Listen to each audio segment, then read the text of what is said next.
Hello guys, आशा करते हैं कि आप सभी अच्छे होंगे। और हम लोग इन्फिनेटिव पढ़ चुके थे, आज हम लोग पढ़ेंगे जेरेंड। ठीक है, तो चलिए स्टार्ट करते हैं कि जेरेंड क्या होता है।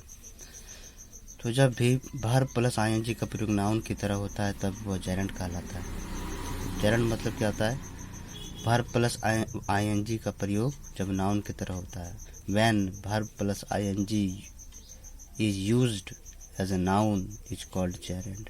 ठीक है, तो जेरेंड मतलब होता है भी प्लस आईएनजी। ठीक है, वर्ब प्लस आईएनजी जो नाउन की तरह यूज हुआ। ठीक है, इस एग्जाम्पल के रूप में देखते हैं। Walking is an exercise. टहलना एक क्या है?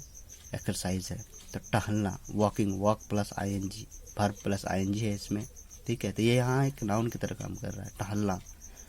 ठीक है, क्या एक्सरसाइज है? टहलना एक्सरसाइज है। तो टहलना एक नाउन की तरह का प्रयोग हुआ है। आई लाइक रीडिंग स्टोरीज, मैं पसंद करता हूँ। क्या पसंद करता हूँ? पढ़ना। तो यहाँ वर्ब का एक ऑब्जेक्ट के रूप में प्रयोग हुआ है, इसलिए एक नाउन है। ठीक है, क्या पसंद करता हूँ? पढ़ना। तो आई लाइक रीडिंग स्टोरीज, कहानी पढ़ना पसंद करता हूँ। He is fond of playing cards. ठीक है, वह कार्ड्स खेलने का आदी है। वह आदी है, किसका आदी है? कार्ड्स खेलने का। ठीक है, फॉन्ड्स ऑफ का ऑब्जेक्ट के रूप में काम कर रहा है, एक नाउन है इस तरह से। ठीक है, तो he is fond of playing cards. ठीक है, तो यह एक जेरेंड के रूप में काम कर रहा है, नाउन की तरह काम कर रहा है। क्या किस चीज़ का आदि है? कार्ड खेलना, कार्ड खेलने का। ठीक है, तो यहाँ नाउन की तरफ प्रयोग हुआ है। कभी कभी अक्सर हम लोग देखेंगे कि जेरेंड का प्रयोग जब होता है तो उसमें केवल नाउन का लक्षण नहीं होता है, उसमें नाउन और वर्ब दोनों के लक्षण होते हैं। ठीक है, नाउन का भी लक्षण होता है और वर्ब का भी लक्षण होता है, इसलिए हम यहाँ जेरेंड को नाउन प्लस वर्ब लिखे हैं। ठीक है, तो कैसे होता है देखिए। आई लाइक रीडिंग स्टोरीज, मुझे पसंद है क्या?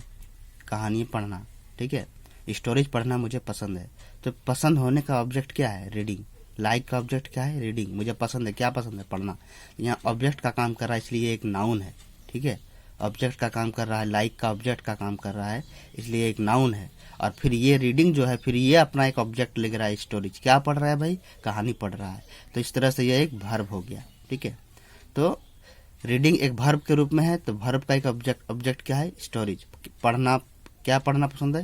कहानी पढ़ना पसंद है। तो स्टोरेज ऑब्जेक्ट है इसका, किसका? रीडिंग का, तो इसलिए रीडिंग वर्ब हुआ। और लाइक का ऑब्जेक्ट रीडिंग है, इसलिए रीडिंग नाउन हो गया। तो नाउन के रूप में भी काम कर रहा है, लाइक के लिए नाउन के रूप में काम कर रहा है, स्टोरेज के लिए वर्ब के रूप में काम कर रहा है, इसलिए इसमें नाउन और वर्ब दोनों का गुण है। ठीक है, अगला सेंटेंस देखते हैं। ही बिगेन वॉकिंग स्लोली।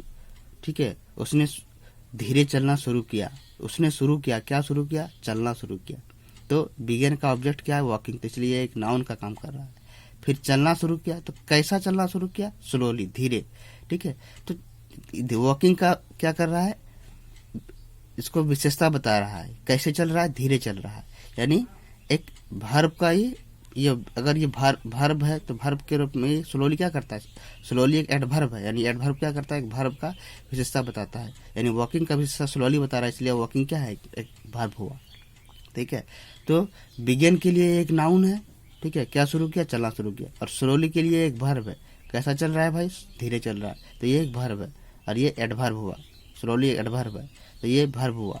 और बिगेन नाउन वर्ब है, ये इसका ये ऑब्जेक्ट है, इसलिए नाउन हुआ। तो बिगेन के लिए नाउन हुआ, स्लोली के लिए वर्ब हुआ। तो इस तरह से इसमें नाउन और वर्ब दोनों के गुण हैं। तो कहने का मतलब ये है कि जेरेंड में केवल नाउन का ही क्वालिटी नहीं होता है, उसमें वर्ब और नाउन दोनों का क्वालिटी हो सकता है। इसके लिए इतना है।